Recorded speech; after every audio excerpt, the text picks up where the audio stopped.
Hello, আমি আম্মি বলছি। আমি তোমাদের আগের ভিডিওতে 6টা প্রশ্ন উত্তর দিয়েছি। এবার এই ভিডিওতে বাদবাকি প্রশ্ন উত্তরগুলো তোমাদের বলে দিচ্ছি।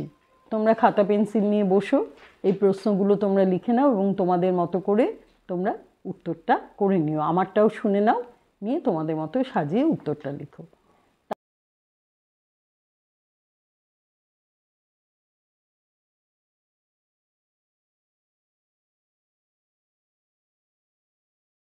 তাহলে শুরু করছি। এবারে প্রশ্নটা হচ্ছে 7 নম্বর। আচ্ছা, প্রশ্নটা করছি আমি কিন্তু একটি তুলসী গাছের কাহিনী থেকে। 7 নম্বর প্রশ্ন, একটি মঞ্চের ওপর তুলসী গাছটি তাদের দৃষ্টিগত হয়। ক, তাদের বলতে কাদের বোঝানো হয়েছে? খ, তুলসী গাছটি প্রথমে কার দৃষ্টিগোচর হয়? গ, তুলসী গাছটি প্রথমে দেখার পর তার কী প্রতিক্রিয়া হয়? ঘ হচ্ছে তুলসী গাছটি বাকি আবাসিকদের মনে কী ভাবান্তর ঘটিয়েছিল? ক হচ্ছে তাদের বলতে কাদের বোঝানো হয়েছে?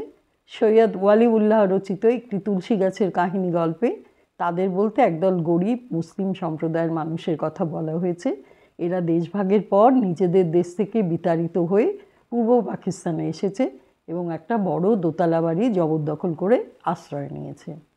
খ হচ্ছে তুলসী গাছটি প্রথমে কার দৃষ্টিগোচর হয়? তুলসী গাছটি প্রথমে দেখতে পায় মোদাব্বের। সে তখন নিমের ডাল দিয়ে দাঁত মাজতে মাজতে উঠোনে পায়চারি করছিল।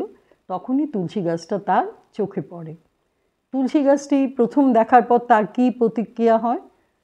মোদাব্বের ধর্মে মুসলমান আর তুলসী গাছটা হিন্দু ধর্মের প্রতীক, তাই সে প্রথমেই সবাইকে ডাকাডাকি করে এবং তুলসী গাছটা তুলে ফেলার কথা বলে।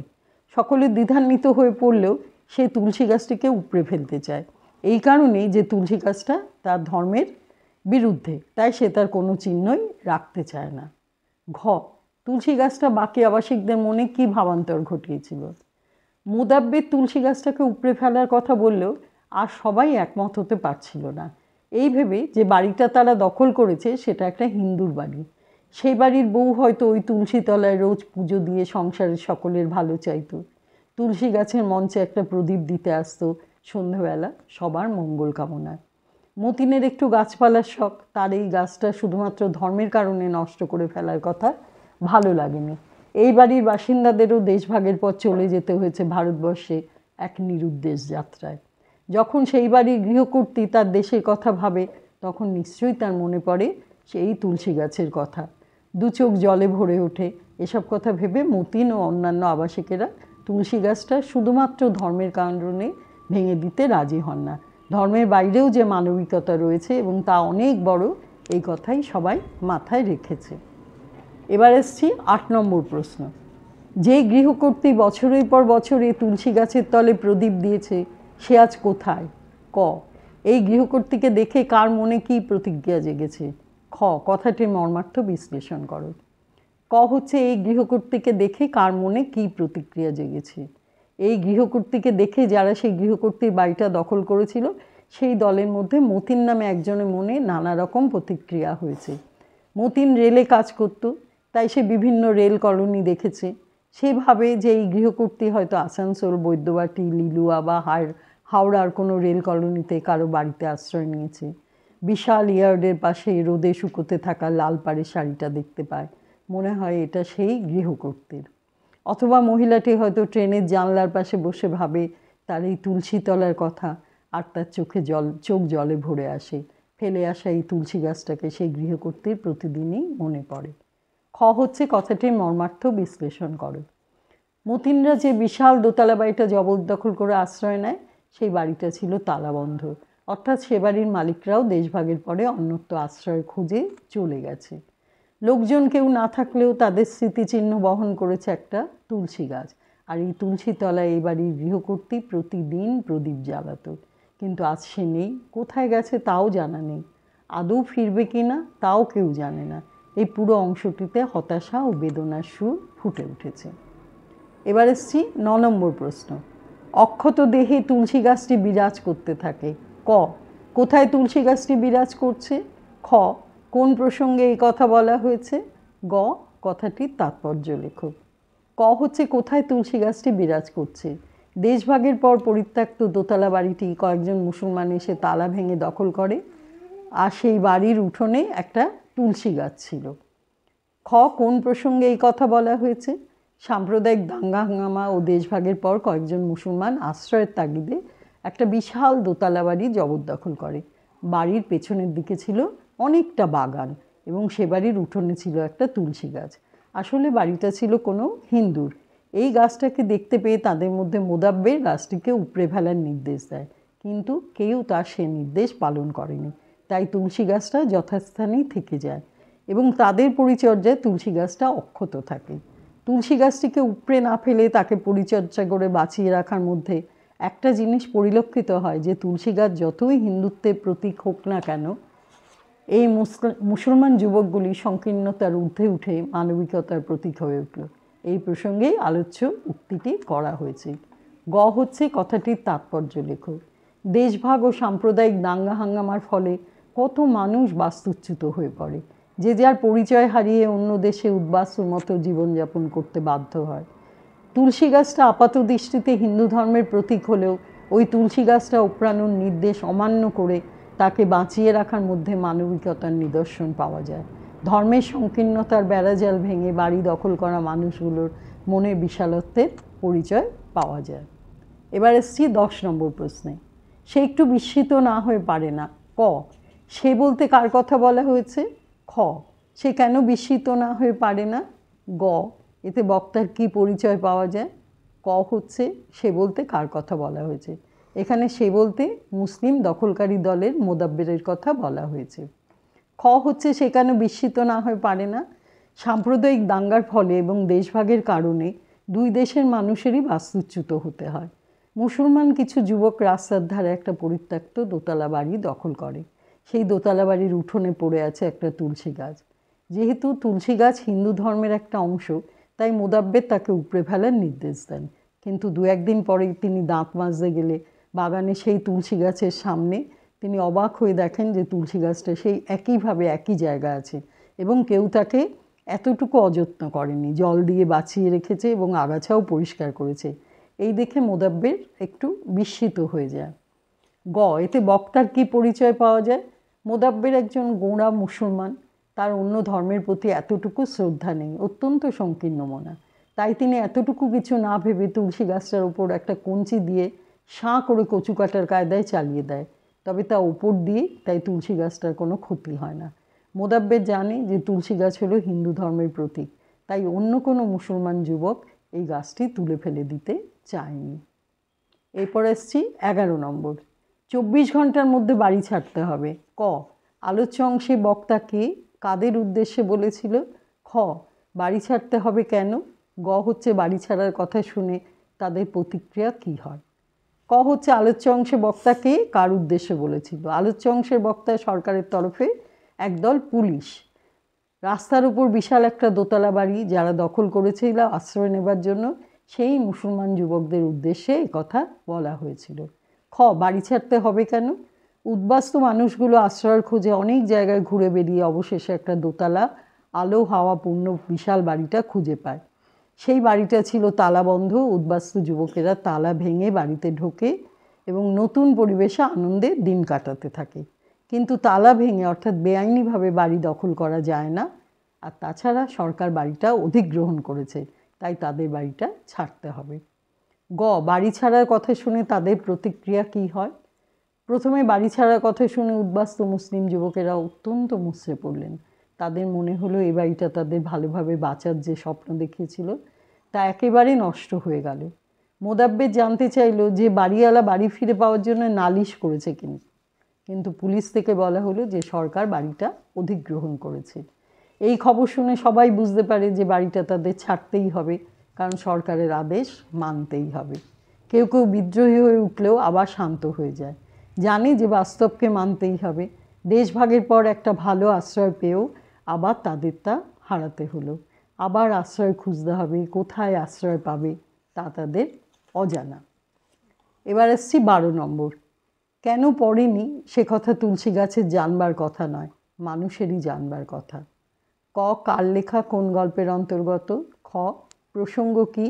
গ, উক্তিটির তাৎপর্য বুঝিয়ে দাও। ক হচ্ছে কার লেখা কোন গল্পের অন্তর্গত? আলোচ্য অংশটি সৈয়দ ওয়ালিউল্লাহর রচিত একটি তুলসী গাছের কাহিনী গল্প থেকে নেয়া। খ প্রসঙ্গ কি?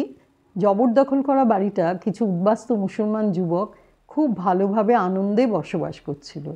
এমনকি হিন্দু বাড়িওয়ালার উঠোনে রাখা তুলসী গাছটিও তারা যত্ন করেছিল, এই ভেবে যে এই বাড়ির গৃহকর্ত্রী যেমন প্রতিদিন এতে জল দিয়ে প্রদীপ জ্বেলে রাখত, সেই স্মৃতি মাথায় নেই। কিন্তু দ্বিতীয়বার পুলিশ এসে যখন জানিয়ে দেয় যে এই বাড়ি সরকার অধিগ্রহণ করেছে, তাই তাদের বাড়িটি ছেড়ে দিতে হবে 24 ঘন্টার মধ্যে, তখন তাদের আবার আশ্রয় খুঁজতে হবে এই ভেবে সকলেই মুষড়ে পড়ে এবং কোথায় আশ্রয় পাবে সে চিন্তাতেও তাদের মন খারাপ হতে থাকে। এরম পরিস্থিতিতে তাদের আর তুলসী গাছটার কথা মনে পড়ে না, তাই যত্নে লালিত তুলসী গাছটি ক্রমশই বিবর্ণ হতে থাকে জল না পেয়ে। এই প্রসঙ্গেই লেখক উপরোক্ত কথাটি বলেছেন। গ হচ্ছে উক্তিটির তাৎপর্য বুঝিয়ে দাও। তুলসী গাছের কাহিনী কিন্তু তুলসী গাছের কাহিনী নয়, এটা মানুষের কাহিনী। তুলসী গাছটা হিন্দু ধর্মের প্রতীক, কিন্তু যখন উদ্বাস্তু মুসলমান সম্প্রদায় দোতলা বাড়িতে আশ্রয় নেয়, তখন তাদের ভেতরের আনন্দ ভালোবাসা তুলসী গাছটাকে আপন করে নেয় ধর্মের বাধা ভুলে। তারা তুলসী গাছটাকে যত্ন করে, তার রূপ ফিরিয়ে দেয় এবং এর মধ্যে তাদের ভালোবাসা প্রকাশ পায় সাম্প্রদায়িক ভেদাভেদ ভুলে। আবার যখন তাদের বাড়ি ছেড়ে দেওয়ার ফরমান জারি হয়, তখন তাদের মনে যে আশঙ্কা অস্থিরতা কাজ করে, তার ফলে তারা ওই ছোট্ট তুলসী গাছটার কথা ভুলে যায় এবং গাছটা তারা থাকা সত্ত্বেও বিবর্ণ হয়ে পড়ে। পরিস্থিতির পরিবর্তনের সঙ্গে সঙ্গে মানুষের মন এতটাই পরিবর্তিত হয়, যার ফল ভোগ করতে হয় একটা ছোট্ট তুলসী গাছকে। প্রথমে সে যেমন ভালোবাসা পেয়েছিল, শেষে কিন্তু সেই উদাসীনতার ফলে একেবারে বিবর্ণ শরীরে থাকে। কেউ তার দিকে এতটুকু লক্ষ্য রাখে না, যে যার নিজের কথা ভাবতে ব্যস্ত, আর এটাই হচ্ছে রূঢ় বাস্তব। 13 নম্বর, বাড়িটা তারা দখল করেছে। ক তারা বলতে কাদের বলা হয়েছে? খ হচ্ছে বাড়িটা তারা কিভাবে দখল করেছিল। গ হচ্ছে বাড়িটার বিশদ বর্ণনা দাও। ঘ হচ্ছে এই গল্পে তুলসী গাছটা কিসের প্রতীক। ক তারা বলতে কাদের কথা বলা হয়েছে? তারা বলতে একদল উদ্বাস্তু মুসলিম ধর্মাবলম্বী মানুষদের কথা বলা হয়েছে। তারা দেশভাগের পরে আশ্রয়হারা হয়ে আশ্রয়ের খোঁজে ঘুরে বেড়াচ্ছিল। তারা সকলেই থাকতো কলকাতা শহরের এদো গলিতে এবং নোংরা পরিবেশে। খ হচ্ছে বাড়িটা তারা কিভাবে দখল করেছিল। কলকাতা থেকে বাস্তুচ্যুত হয়ে আসার পরে তারা ঢাকার রাস্তায় ঘোরাঘুরি করার সময় একটা বিশাল দোতলা বাড়ি দেখতে পায়। বাড়িটা তালাবন্ধ ছিল, বাড়িটিতে বড় বড় জানলা এবং দিনের আলোয় বাড়িটা ঝকঝক করছিল। প্রচুর বাতাসও আসে বাড়িটাতে। এরকম খোলামেলা সুন্দর পরিবেশে কোনোদিনই থাকার সুযোগ তারা পায়নি। এই উদ্বাস্তু মুসলিম ধর্মাবলম্বী মানুষেরা তাই তারা তালা ভেঙে বাড়িটা দখল করে থাকতে শুরু করে। তারা ভাবে যে এই বাড়িতে বাস করে তাদের জীবন সজীব হয়ে উঠবে, এই বাড়িতে তারা নতুন করে বেঁচে থাকার অর্থ খুঁজে পায়। গ বাড়িটার বিশদ বর্ণনা দাও। ঢাকা শহরে এই ধনুকের মতো বাঁকা কংক্রিটের পুলটির পরেই বাড়িটা, দোতলা, উঁচু এবং বিশাল বাড়ি, একেবারে রাস্তার ওপরেই। ঢাকায় ফুটপাত না থাকায় বাড়িটার আশেপাশে কোথাও জমি ছাড়তে হয়নি। এটা হলো বাড়ির সামনের অংশ, কিন্তু পেছনে অনেক জায়গা। প্রথমেই প্রশস্ত উঠোন, তারপর গোসলখানার পরে আম জাম কাঁঠাল গাছে ভরা জঙ্গলের মতো জায়গা। কিন্তু ঘন জঙ্গল হয় সেখানে সূর্যের আলো বেশি প্রবেশ করতে পারে না এবং আগাছা ভর্তি মাটিতে খুব ভ্যাপসা গন্ধ। ঘ এই গল্পে তুলসী গাছটি কিসের প্রতীক। তুলসী গাছটা হলো হিন্দু ধর্মের প্রতীক। যে বাড়িটা দখল করেছিল একদল মুসলিম ধর্মাবলম্বী যুবক, তারা ভালোভাবে বাড়িতে থাকতে পাওয়ার আনন্দে তুলসী গাছটাকে ভালোবেসে যত্ন করে। কিন্তু যখন পুলিশ এসে জানায় যে বাড়িটা ছেড়ে দিতে হবে কারণ সরকার অধিগ্রহণ করেছে, তখন সেই যুবকদের আর তুলসী গাছের কথা মনে পড়ে না। অযত্নে তুলসী গাছটা বিবর্ণ হয়ে পড়ে। মানুষের মনের পরিবর্তনের সঙ্গে সঙ্গে তুলসী গাছের প্রতি ভালোবাসা পরিবর্তিত হয়। তাই তুলসী গাছের কাহিনীর মধ্যে মানুষের কাহিনী লুকিয়ে আছে, আছে তাদের মনস্তত্ত্বের কাহিনী। পরিবেশের পট পরিবর্তনের সঙ্গে সঙ্গে যা পরিবর্তিত হয় অতি সহজেই। তাহলে বোঝা গেল, আমি সব কোয়েশ্চেনগুলোরই উত্তর দিলাম। ব্যাপারটা তোমরা প্রথম থেকেই বুঝেছো। একটা তুলসী গাছকে কেন্দ্র করে একটা পুরো গল্পটা কিন্তু আসলে হচ্ছে বাস্তুচ্যুত হয়ে যারা এসছে, যারা ভারতবর্ষে থাকতো, দেশভাগের পর তাদের চলে যেতে হয়েছে পূর্ব পাকিস্তানে। আর পূর্ব পাকিস্তানের হিন্দু সম্প্রদায় তারা ভারতবর্ষে আসে এবার এই যে যখন যারা ঢাকা শহরে এসেছিল মুসলমান যুবকেরা, তারা এসে একটা বাড়ি খুঁজে পায় এবং সেই বাড়িটা তারা বুঝতেই পায় একটা তুলসী গাছ দেখে যে বাড়িটা কোনো হিন্দুদের।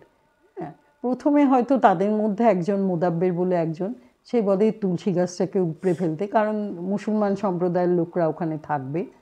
তো আর সবাই কিন্তু সেটাকে মানতে রাজি হয়নি। তার কারণ হচ্ছে তারা যে পরিবেশ থেকে এসছে আর তারা এখন যে পরিবেশে আছে, সেই ভালোভাবে থাকার ফলে তাদের মনে হয়েছিল যে না, এই বাড়িটা যাদের, তারা যত্ন করে এই তুলসী গাছটা লাগিয়ে গেছিলো, তো সেই লাগানো গাছটা থাক। কিন্তু পরবর্তী পর্যায়ে যখন বাড়িটা অধিগ্রহণ করলো সরকার, তখন তো তাদের চলে যেতে হবে।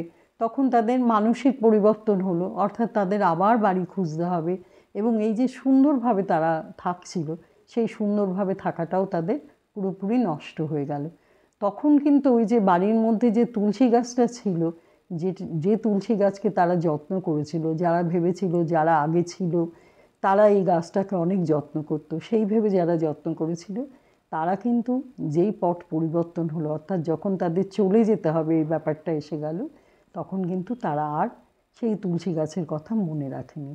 আসলে আমরা প্রত্যেকটা মানুষই যা হয়, বাস্তবের পরিবেশটা যখন পাল্টে যায়, তখন আমাদের মনেরও কিন্তু অনেক পরিবর্তন হয়। কারণ তখন তুলসী গাছের যত্ন করাটা বড় বিষয় না, তখন তাদের কাছে মূল বিষয় হচ্ছে আবার নতুন করে একটা আশ্রয় খুঁজে পাওয়া।